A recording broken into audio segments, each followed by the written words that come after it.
आज मैं करने वाली हूँ नानी माँ लुक चैलेंज। वाह, तुम नानी माँ बनने वाली हो। हाँ। नानी माँ तो मेरी फेवरेट है, लेकिन तुम नानी माँ बनने के बाद बदतमीजी मत करना, वरना मैं भूल जाऊंगा कि तुम नानी माँ बनी हो। नानी माँ बनी हो तो सुंदर, सुशील और संस्कारी बनना, समझी? ठीक है, मैं सुंदर, सुशील और संस्कारी नानी माँ बनना चाहती हूँ। तो नानी माँ बनने के लिए मुझे क्या पहनना चाहिए? ये सिंपल साड़ी पहनना चाहिए या ये स्टाइलिश साड़ी पहनना चाहिए?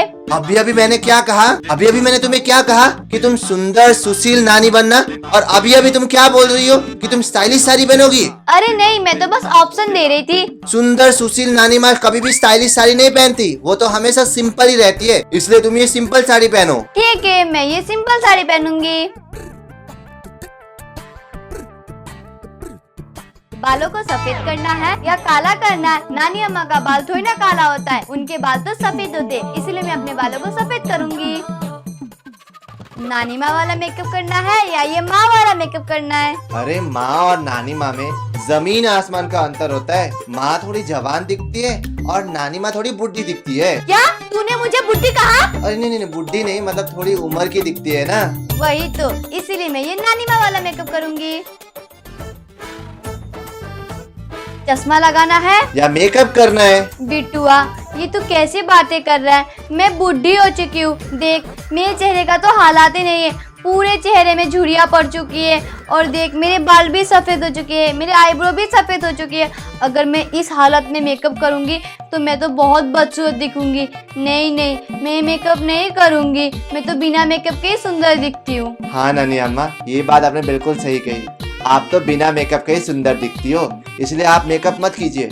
लेकिन अगर आप चश्मा लगाओगी तो आपको अच्छे से दिखाई देगी, इसीलिए आप चश्मा लगाओ। ठीक है, मैं चश्मा पहनूंगी। सफेद बिंदी लगाना है या रुद्राक्ष का माला पहनना है?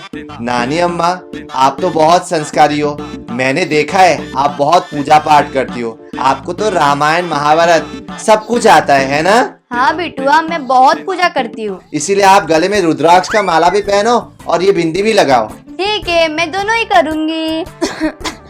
अरे परेशान बिटुआ, अरे ओ परेशान बिटुआ, मैं आ गई, देख तेरी नानी आ गई। अरे नानी अम्मा, आप? हाँ बिटुआ। आप आ गए हमारे घर? हाँ। मुझे आज बहुत खुशी हो रही है नानी अम्मा, आप फाइनली हमारे घर आ गई। कितने टाइम से मैं वेट कर रहा था कि आप कब आओगी। फाइनली आप आ गए। लेकिन नानी अम्मा, आप हमें बता देती तो मैं लेने के लिए आ जाता ना, आपको इतनी परेशानी झेलना नहीं पड़ता। कहाँ बिटुआ, मुझे कहाँ परेशानी हुई? अभी तक मेरे पैरों में और हाथों में दम है। भगवान ने मुझे सब कुछ दिया है। तेरी तरह संस्कारी और पुजारी मुझे पोता दिया है, सुंदर सी बेटी दी है, और मुझे क्या ही चाहिए भगवान से?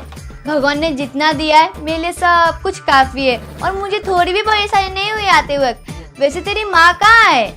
अरे नानी अम्मा, अगर आप हमें कॉल करके बता देती तो मम्मी भी घर में रहती, लेकिन अभी मम्मी घर में नहीं है, वो बाहर गई हुई है। लेकिन कोई बात नहीं, मैं तो हूँ ना, आप आइए, आराम से आइए।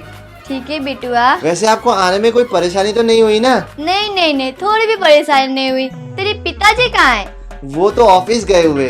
ऑफिस गए हैं दामाद जी? हाँ। अच्छा।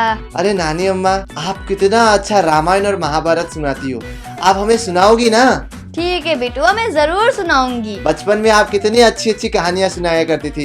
यस, फाइनली हमें फिर से सब कुछ सुनने को मिलेगा। मैं बहुत खुश हूँ, आप फाइनली हमारे घर में आ गए। आइए नानी अम्मा, आइए, आराम से आइए। ठीक है। चिंकी और मिंकी कहाँ है? वो दिखाई नहीं दे रही है। वो अभी स्कूल गए हुए, इसलिए दिखाई नहीं दे रहे। तू नहीं गया? नहीं, आज मेरी छुट्टी थी ना, इसीलिए। अच्छा। आइए ना नानी अम्मा। चलो। वीडियो पसंद आए तो लाइक और सब्सक्राइब दोनों कर देना, और कमेंट में जरूर बताना आपको किसका लुक पसंद आया, पोता का या नानी का।